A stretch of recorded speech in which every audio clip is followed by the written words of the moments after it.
เฮลโลสวัสดีพวกกระซองน้องพันตาสาวผู้ไทยเฮาคือเก่าวันนี้เฮาจะได้ไปเลยกินแรงต้องได้ไปเบิ่งน้ำเดียวเนาะว่าเฮาจะเอไปเลยซื้อกินเพราะว่ามื้อนี้เป็นมื้อพักมาพรในมื้อนี้พักเวะสแตกว่าพักเวะเนาะไปเบิ่งน้ำเดียวเลย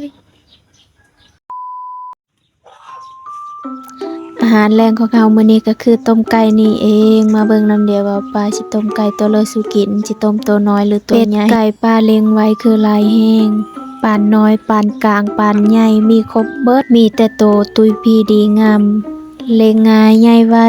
อาหารมันก็คือหำผสมกับผักอย่างเดียวเนาะไก่หลายคือเห็นแต่เป็ดไก่เพิ่นไม่ได้ปล่อยเนาะ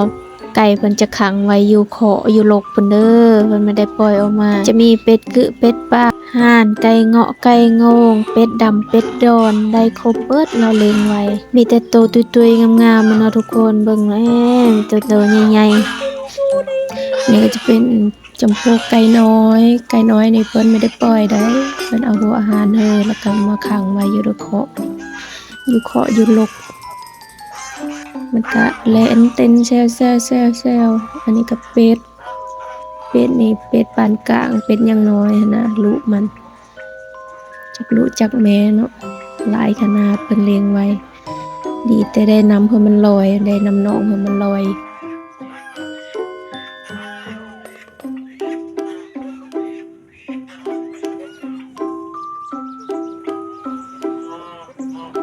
เสียงฮ้องเจ้านั้นมันไหวเนาะมันหิวเด้ปลามันยังไม่ทันได้เกิดโอ้เพิ่นจับได้แล้วไปนางยังมาตื่น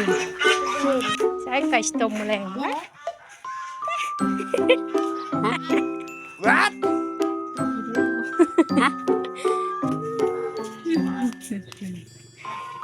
ป้าจะต้มไก่ให้กิน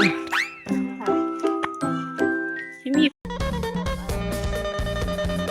ลานขอมาก็มีเคยคัดจัดเธอตอนนี้กำลังเกมลกขนไก่เนาะทุกคนสุดท้ายก็ได้กินต้มไก่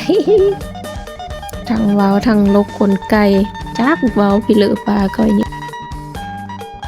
แต่อีจะเจียจับเป็ดเนาะเป็ดมันลกหญ้าแพงคนหลายทุกคนลกหญ้าเลยจับไก่อันนี้ก็คือหอยเยือนเพิ่นนี่แหละแต่ว่าไปกินมื้อนาไม่ได้กินมื้อนี้หอยเพิ่นเลงก็หลาย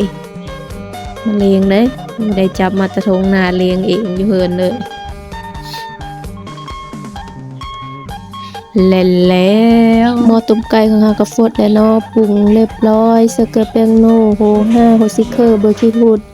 เติมไปด้วยความโนกับข้าวเหนียวลงไปเดี๋ยวนี้ตอนไก่เฮาก็ตัดเด็กที่เรียบร้อยก็ฟดแล้วก็เอาไก่ลงไป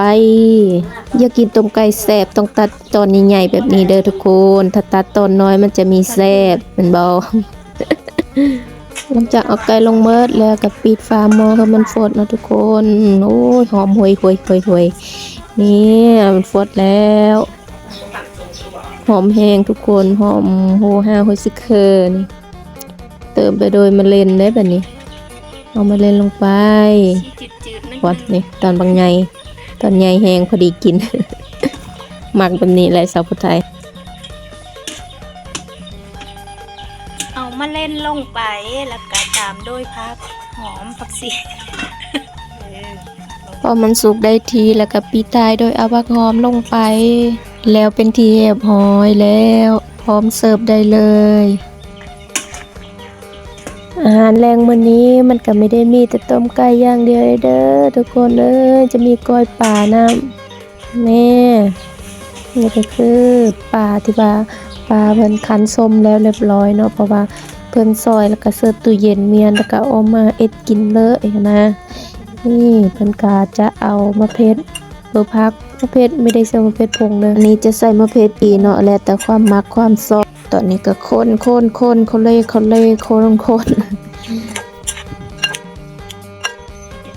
อันนี้ก็จะเป็นผักหอมป่นเอาลงไป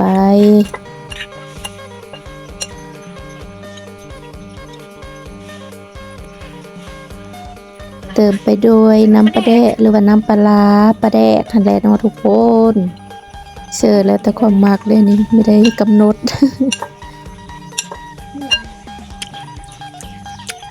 สี สิ่งที่ขาดไม่ได้ก็คือข้าวคั่ว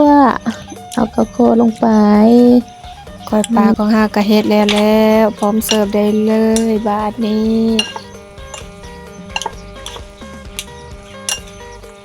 เมนูก้อยปลามื้อนี้ก็คือของเฮาเฮ็ดอาหารแรงของเฮามื้อนี้ก็มีต้มไก่กับก้อยปลาเนาะทุกคนมี2เมนูนี่เสร็จแล้วจ้าเด้อมากินข้าวแรงกับสาวไทยเด้อ